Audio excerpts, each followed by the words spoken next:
दोस्तों आज हम बात कर रहे हैं आपका जो अर्धवार्षिक परीक्षा होने वाला है। तो 14 तारीख को जो आपका पेपर होगा आज़ादी के बाद स्वर्णिम इतिहास का, उसके क्वेश्चन पेपर की हम बात कर रहे हैं। यहाँ पे ढंग से इसको याद कर लीजिए और अच्छे से तैयार करिए अपने आप को। इस तरह के क्वेश्चंस आपसे पूछे जाएंगे। तो यहाँ पे पहले क्वेश्चन की बात करें तो देखिए, किस भू राजस्व व्यवस्था में भूमि का मालिक जमींदार को माना गया है? तो कौन सी व्यवस्था है वो? तो वो है स्थायी बंदोबस्त। स्थायी बंदोबस्त में जो है भूमि का मालिक जमींदार को माना जाता है। यहाँ पे आपका जो स्थायी बंदोबस्त है ये वाला आंसर सही हो जाएगा। अगला जो प्रश्न है उसकी बात करते हैं।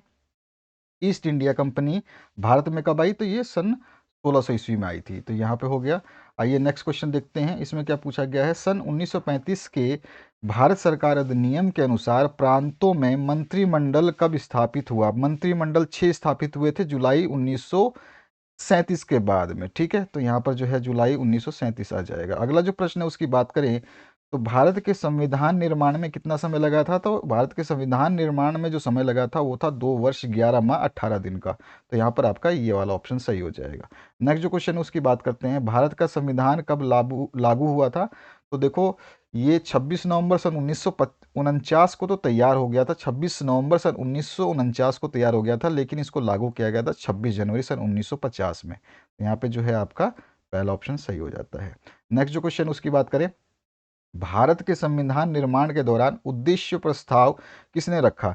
तो संविधान निर्माण जब हुआ था तो उद्देश्य प्रस्ताव प्रस्तुत करने वाले थे जवाहरलाल नेहरू जी। तो यहाँ पर जो है पंडित जवाहरलाल नेहरू सही आंसर हो जाएगा। अगला जो प्रश्न इसमें पूछा गया है, 1885 ईस्वी में स्थापना के पश्चात कांग्रेस का पहला विभाजन कब हुआ था? तो कांग्रेस का जो पहला विभाजन हुआ था वो हुआ था 1907 में। अगले जो क्वेश्चन की बात करें तो भारत छोड़ो आंदोलन कब हुआ? भारत छोड़ो आंदोलन जो हुआ था ये सन 1942 में हुआ था। तो यहाँ पे दूसरा ऑप्शन सही हो जाएगा। लाहौर अधिवेशन कब हुआ था? तो लाहौर अधिवेशन जो हुआ था आपका उसकी समय सीमा क्या थी? तो ये थी 1929 से 1930 तक। तो एक्चुअल आंसर जो है 1929 में ही हुआ था। तो चला भले ही 1929 से 1930 के बीच में, लेकिन 1929 इसका सही आंसर हो जाएगा। ठीक है, ये 31 दिसंबर के आसपास हुआ था। दिसंबर शायद 31 ही था। ठीक है, 29 दिसंबर से चालू हुआ था, लेकिन हम मानते हैं 31 दिसंबर 1929 को जो भारतीय राष्ट्रीय कांग्रेस का जो है वार्षिक अधिवेशन जो है पंजाब, जो अभी पंजाब कहलाता है, उस समय वो लाहौर था। ठीक है ना, लाहौर उसकी राजधानी थी, वहाँ पे हुआ था। अब आ जाइए नेक्स्ट क्वेश्चन उसकी बात करते हैं और उसको देखते हैं कि इसमें क्या पूछा गया है। धन निष्कासन की शुरुआत किस युद्ध के बाद हुई थी? धन निष्कासन सिद्धांत जो है ये प्लासी के युद्ध के बाद शुरू हो गया था। अगला जो प्रश्न है इसमें पूछा गया है, दादा भाई नौरोजी ने poverty and un British rule in India नामक पुस्तक में क्या प्रकाशित किया था? तो इसमें इन्होंने प्रकाशित किया था आर्थिक शोषण को विस्तृत रूप से। ठीक है, आर्थिक शोषण को विस्तृत रूप से प्रस्तुत किया था। इसके बाद आइए नेक्स्ट क्वेश्चन देखते हैं।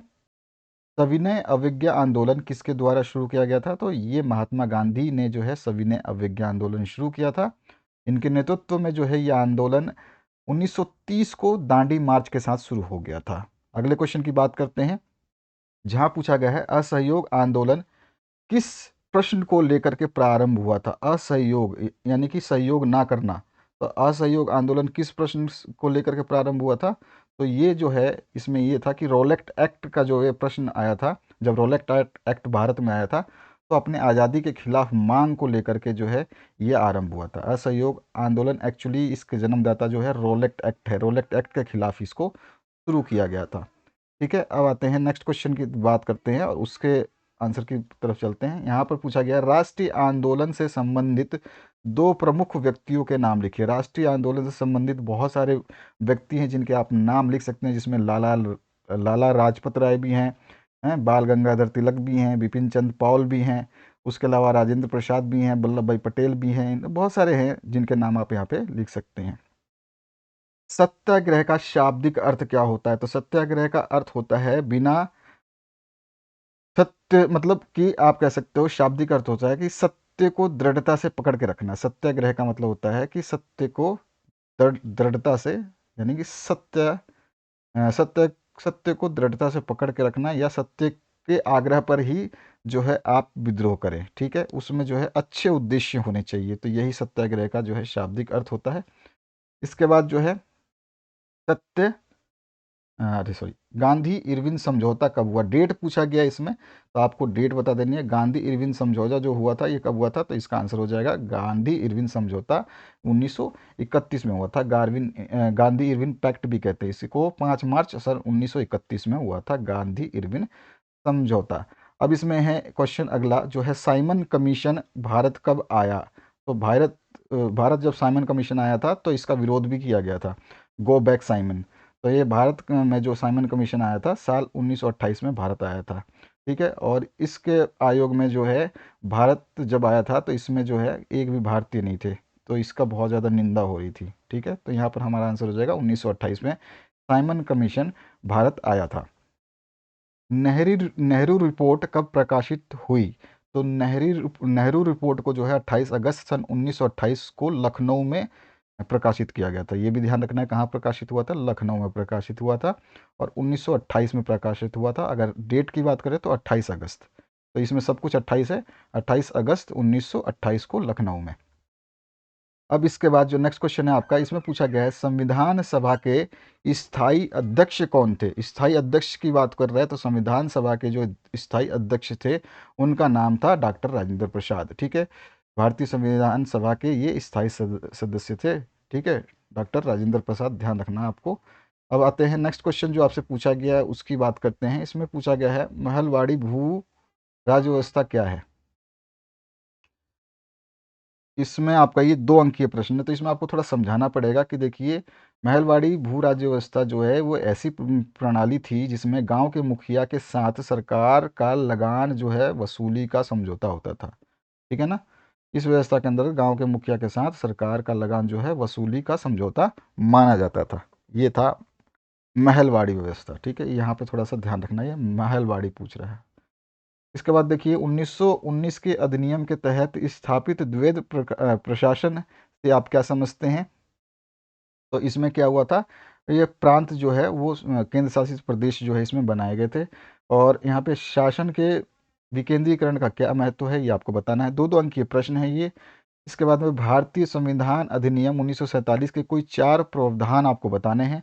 पूर्ण स्वराज का अर्थ स्पष्ट कीजिए, और गांधी जी के सर्वोदय संबंधी विचार लिखिए। इसके बाद जो नेक्स्ट क्वेश्चन है इसमें क्या पूछा गया है, इसमें पूछा गया है भारतीय राष्ट्रीय आंदोलन में सुभाष चंद्र बोस के योगदान को लिखिए। ये 3 अंकीय प्रश्न अब चले गए हैं, जो योगदान के बाद है, गांधी जी शुरू है 26 नंबर से।